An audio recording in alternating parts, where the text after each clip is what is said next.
I'm not going to lie, people want loops. You could make a 2.5 to 3 minute beat, like a 16-bar melody loop with chords and whatever over the top, and just change something very subtle to make a chorus and just repeat that over. And people will actually appreciate that a lot more than you trying to overdo a beat.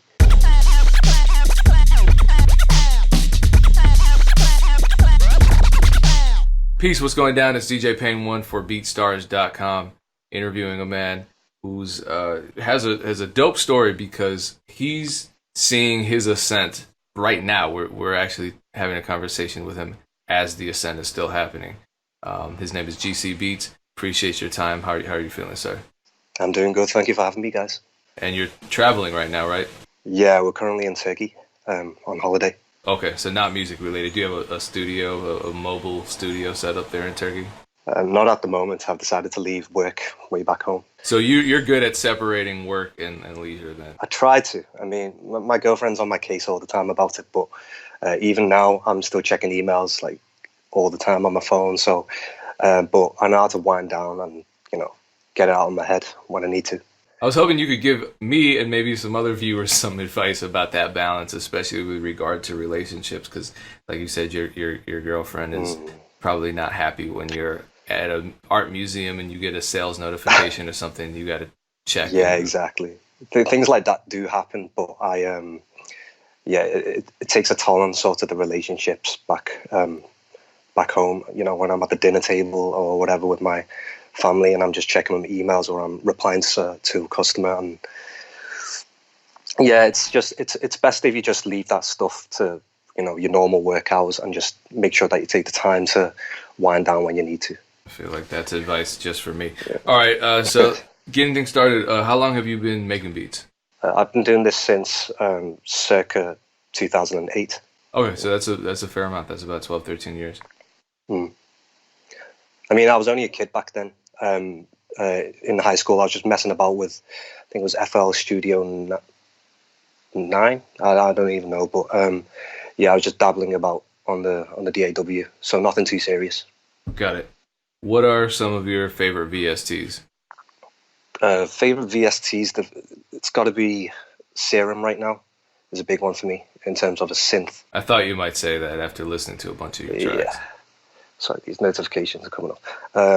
Then so you're doing it right now. You gotta find a balance. There we go. The BeatStars YouTube notifications just coming up. Can't get out of work. But I'm really into my organic sounds. So Omnisphere for some like cool stuff. Definitely Trillion for electric and acoustic bass, and Contact for some more of the organic, like horns, brass, things like that. So I checked your YouTube page. Your oldest YouTube upload was from a year ago. Is that when you started uploading beats to YouTube? Just a year. I think it was back in 2017 I put my first video down. I had no clue what I was doing. I don't even think I was ready to put beats down, to put beats up on YouTube, but I just did it anyway. And back then I started doing K-pop type beats or Korean type beats. And that's where it all started. And I want to talk about that, but why'd you wait so long to start putting beats online? That's a good question, actually. I guess I didn't know about this whole selling beats and instrumentals thing online until I saw what happened on BeatStars. And actually dated back to the SoundClick days, where I seen all these producers on the top selling charts, and I thought, what's going on here? I had no idea what it was all about. And then that sort of stopped for a while, and then I got on with life, went back into producing, and then found BeatStars, and that's when I started putting my content up online. So I know a lot has happened for you within the last 10 months. Positive things, a lot of growth with regards to sales, growth with numbers. When did you start, within the last year, when did you actually start making a living off of putting your beats online? I started seeing some small results in 2018, I'd say mid-2018, just when I was getting into a new job at a bank. So after my day shifts, my day job, I would come home, I'd get my next upload onto YouTube and BeatStars or whatever, and then started seeing some sales at the end of every month. It wasn't until December 18 that I actually quit my day job and decided to go all in. Thinking back at the time, it probably wasn't the best idea, but I had that mentality where I had to give something a try, especially if I've not given it a go before, and just really put my all into it. And that's when the results came. The ends did justify the means. You're still making a living solely off of beats. Solely off of beats. Okay. No, it's funny that you said it wasn't a great idea necessarily, but you did it and it worked out. Because I think nobody feels like it's a good idea. Well, virtually nobody feels like it's a good idea to quit a job. At the moment that you decide to sort of hand in your notice at your day job, that's when you think it probably isn't a good idea. Sure. But I mean, I've supported parents coming from an Asian background. They're not as strict as you think they would be, but they were actually quite supportive, and they say, you do what you need to do, get out there. And I naturally have quite a high level of anxiety as a person, so for me, it didn't go really well for me at the time. But then, I got distracted with the process of making music, of doing the beats, that I nearly forgot about all of that anxiety. And luckily, it kind of worked out well enough for me. What advice would you give to someone who's in that position where they just quit their job and they're trying to make sense of their whole business model? What kind of daily habits should they form? What kind of structure worked for you? Well, there's the obvious, such as you might need a plan B. You might, in case it doesn't work out and you do actually have to apply for, your next job, be prepared for that mentally and financially, and make sure you have that kind of support, with your savings or whatever. But also just be prepared to put the grind and the work in, because nothing comes for free, and nothing's easy unless you put, the work that you need to do into it. So how did you structure your day around being a full-time producer, day one? It's funny you mentioned this, and I've had conversations with my producer friends about this, but I do procrastinate a lot, which isn't good. But luckily, I'm also quite disciplined. So I get up in the morning about 7, 8 a.m. and then start on a new idea or finish one that I had made, the previous night, and keep on doing that until, the end of the working day, whether that's like 5 or 6 p.m. and stop when it's time for me to just relax. I just stop. I basically treat it as a normal working day, as I would. And I hate to use the term 9 to 5, but that period of the day is where I'm the most active, and it's worked out for me in terms of getting the routine going every day. Back to your K-pop comment. A year ago, you were targeting a lot of rappers like Sik K and Jay Park, a lot of Korean rappers. Yeah. And I have an artist that signed to Higher, so shout out to Ted Park. So I'm familiar with all those guys. Yeah, that's how I found out about you, actually. Oh, I was like, he was making these beats, and DJ Pain One. That's pretty cool. Well, we got to work on something for Ted Park together. For sure. But suddenly you stopped targeting K-rap and you kind of moved towards more American artists. Why the shift? It was less to do with what everyone else is doing and more with what I wanted. So I got really tired of I got tired of making K-pop beats. And for me, the K-pop sound is very complex, and you have to put a lot more thought in. It's not me being lazy. It's just that I've been listening to more American music lately, and I've been more in tune with it, both from the artist side and also the production side. So for me, I naturally gravitated towards American beats and instrumentals rather than, the K-pop thing. Got it. Another change I noticed with your YouTube page is that your visualizers changed quite a bit. And a lot of producers ask me about, how they're visually presenting their beats on YouTube and what the best practices are for that. You've tried a lot of different looks. Yeah. Have you noticed a connection between the kind of visualizers you used and how many views you got, how many sales you got? I have actually, and I get asked this quite a lot. And I think the common theme is keeping it simple is actually more. It does more for you than trying to add a lot of these sort of effects and these visual effects and these sort of.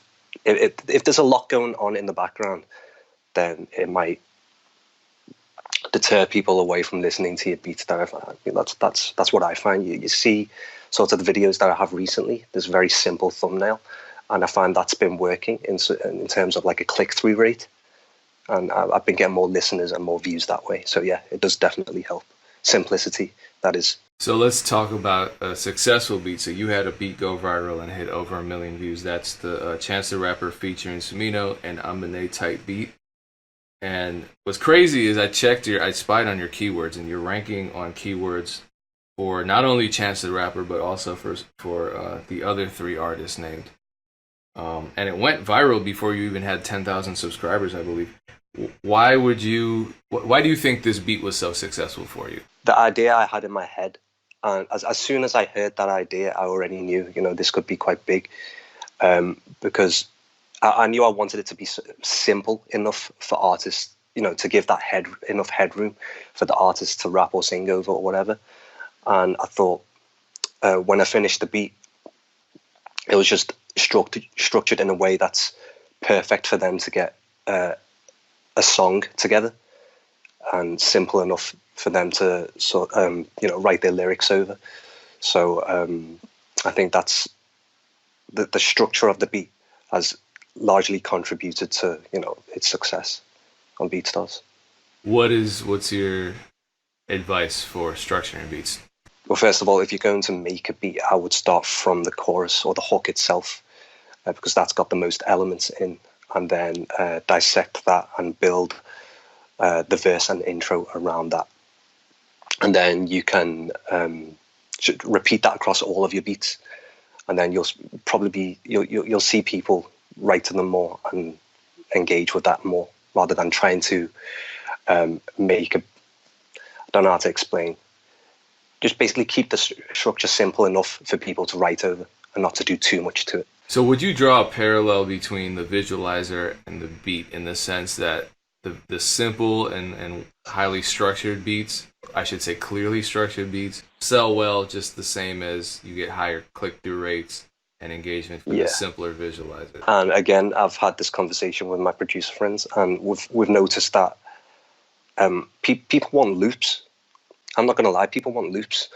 And so you can make a 2.5 to 3 minute beat that's going to be a loop, like a 16-bar melody loop with chords and whatever over the top, and just change something very subtle in the to make a chorus, and just repeat that over, and people will actually appreciate that a lot more than you trying to overdo a beat, because it's already laid out very simply for them. All they have to do is write the lyrics and make a song out of it. I almost feel that that's more challenging than overproducing a record, because it's easy to just add layers and keep adding more, but it's really difficult to just get a good 4-bar top line that's so catchy and so effective that drives the entire beat, and that inspires the artist to write. And I think in 2019, that's what makes a good instrumental, a good beat.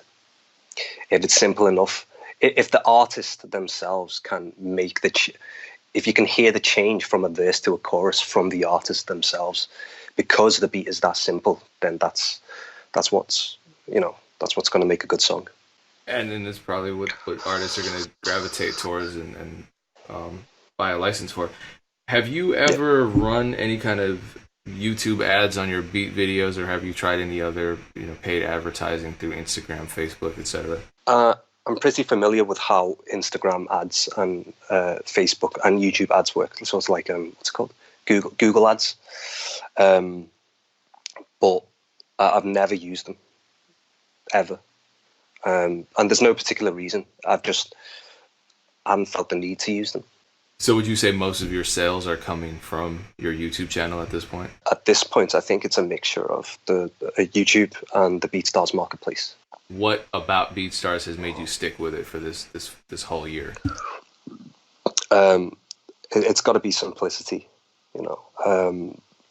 The fact that BeatStars, you have an option to go with a free membership and also go for the pro page, which is obviously something that producers should opt for, and that everything is set out and laid out for you already. That's the big sort of selling point for me with BeatStars. It's just a very simple platform to use, and everything's done, like, kind of automated for you. And you said too that you're actually getting a lot of sales just by people searching internally on BeatStars now. Yeah. And you're tracking that all through the BeatStars analytics. I can see, as you know, you can see sort of which beats have been selling the most, the volume sold, and how much revenue they generated. So what kind of strategies do you use to get views to your marketplace on BeatStars and to your YouTube channel in terms of keywords, in terms of how you title your beats? Well, I'd say with the keyword thing, I'd say you'd want to pick keywords that are low competition, but also searched often. And that's very difficult, but they are out there. And I think if you do that consistently enough, for example, if I said, you know, because I've been making a lot of Chance the Rapper type beats recently, I think that's one of my stronger keywords. If you can build on that consistently with a lot of Chance the Rapper type beats, for example, then people will pick up on that, and then you're going to rank higher for that certain keyword. And then rinse and repeat with other artists and other keywords, and then all of a sudden you've got this huge sort of catalog on YouTube that's driving views in for you, and then that's going to, you know, repeat itself over and over again, and you're going to get more sales that way. So you would disagree with the statement that licensing beats on YouTube is dead? I completely disagree with that. Yeah, and not even just YouTube. People just say, you know, licensing beats is dead, full stop. It just isn't. With the way the internet is now, it just isn't dead. That was a trick question. The language you were using to describe the keywords, you know, low competition, high search volume, something that you use, you know, like a vidIQ or a TubeBuddy to analyze? I use TubeBuddy from time to time. It's more like I choose to make the music that I want to, and then I attribute that music to an artist that I want. So I just go for it. I pick an artist and I stick with it. I don't do much research on keywords. I should really, because it'll probably help me, but I just let it run its course and see what happens. Hope for the best. I checked your social media. I checked your Instagram page. You don't post very often on Instagram. You only have 5 photos on Instagram. What's the strategy behind that? Firstly, that's down to laziness. So to be honest, I really should post more. With Instagram, actually, I want to keep it as more of a personal thing. So I know I don't have many posts or anything for people to engage with on there, but my DM is actually blowing up. People is like messaging me every day and stuff, and I want to keep it that way for now. And in the future, I might be putting beat videos on there, you know, just to drive a bit of traffic to my website. But I want to keep that Instagram as more of personal sort of messaging. People who want to contact you directly, DM you on Instagram. What's the username? That's going to be at gc.beats. gc.beats. And then where do they find the beats as well? Where's the beat store? So I've got a Linktree link in my Instagram profile, and the beat store domain name is www.gcbeats.net. All right, GC Beats, we appreciate your time. Much continued success to you. We're gonna have to check in. Thank you. Once you reach the next milestone, probably 100,000 subscribers. I think that's coming soon. Sure thing. Thank you. Thank you for having me. Yeah, enjoy your vacation. Sorry for interrupting you. I apologize to your girlfriend as well. That's cool. Thanks, man.